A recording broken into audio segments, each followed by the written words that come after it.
दिन पहले मैं आप लोगों को अलंकार पढ़ाया था। अलंकार किसे कहते हैं? काव्य की शोभा बढ़ाने वाले शब्द को अलंकार कहते हैं। किसे कहते हैं?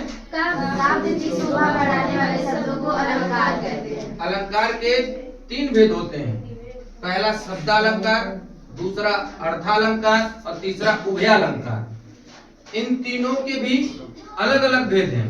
तो शब्दालंकार के 3 भेद हैं, अनुप्रास अलंकार, यमक अलंकार और श्लेष अलंकार। अर्थालंकार के 4 भेद हैं, पहला उपमा अलंकार, दूसरा रूपक अलंकार और तीसरा उत्प्रेक्षा अलंकार, चौथा अतिशयोक्ति अलंकार। उभयालंकार के 2 भेद हैं, पहला संश्लिष्टि अलंकार और दूसरा संकर अलंकार।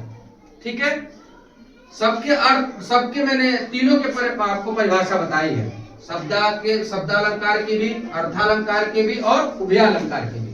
तो सबसे पहले मैं अंकुश से शब्दालंकार की परिभाषा पूछूंगा। जिन अलंकारों में शब्द के चमत्कार पर बल दिया जाता है उसे शब्दालंकार कहते हैं। बहुत अच्छा, बैठ जाइए। अर्थालंकार बताइए। शब्द के रूप के कारण नहीं बल्कि अर्थ के कारण चमत्कार उत्पन्न होता हो उसे अर्थालंकार कहते हैं। ठीक है, आप अंकिता आप बताइए अर्थालंकार, आप भी बताइए। जहाँ शब्द के रूप के कारण नहीं बल्कि अर्थ के कारण चमत्कार उत्पन्न होता है उसे अर्थालंकार कहते हैं। ठीक है, क्या नाम है? शिवानी, तुम बताओ उभयालंकार।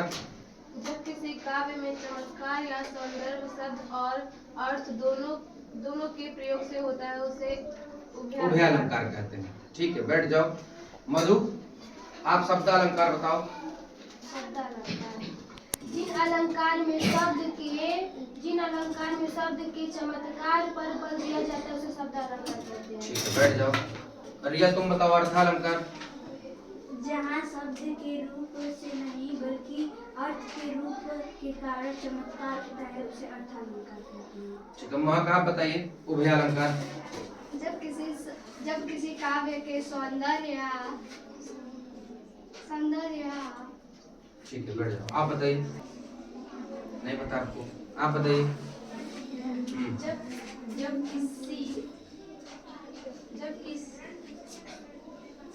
किसी काव्य में चमत्कार या सौंदर्य शब्द और अर्थ के 2 से प्रयोग होता है उसे उभयालंकार कहते हैं। ये तैयार करने की चीज है, बैठ जाइए। अभी क्या है कि आपको बताया जो जा रहा है, ये तो आप मैं लिखवाया और तुरंत आपने याद किया है। ठीक है, ये घर एक बार आप और तैयार कर लेंगे तो कल आपको पूरा अच्छी तरह से याद हो जाएगा। ठीक है, ये तैयार करके आएंगे आप। और दूसरी चीज, कल आपको अनुप्रास, यमक, श्लेष, इन 3 का आपको मैं परिभाषा बताऊंगा, इनके उदाहरण बताऊंगा। ठीक है, हिंदी में बहुत कुछ होते हैं, जो आप ग्रामर व्याकरण पढ़ते हो बहुत कुछ होते हैं उसमें। जैसे हम जैसे पढ़ते हैं क्या, हम शुरुआत क्या करते हैं इंग्लिश के अल्फाबेट से और हिंदी के वर्णमाला से। हिंदी के वर्णमाला में हम स्वर और व्यंजन पढ़ते हैं और इंग्लिश के भी अल्फाबेट में स्वर और व्यंजन पढ़ते हैं, जिसको हम वॉवेल्स एंड कंसोनेंट कहते हैं, पढ़ते हैं ना। तो ये सब चीज बहुत जरूरी है तैयार करनी, और ये तैयार करके ही आप आएंगे। कल इसका फिर से हम आपको बताएंगे कि इनकी परिभाषाएं क्या है। ठीक है, इतना आप तैयार कर लीजिए। ठीक है, थैंक यू।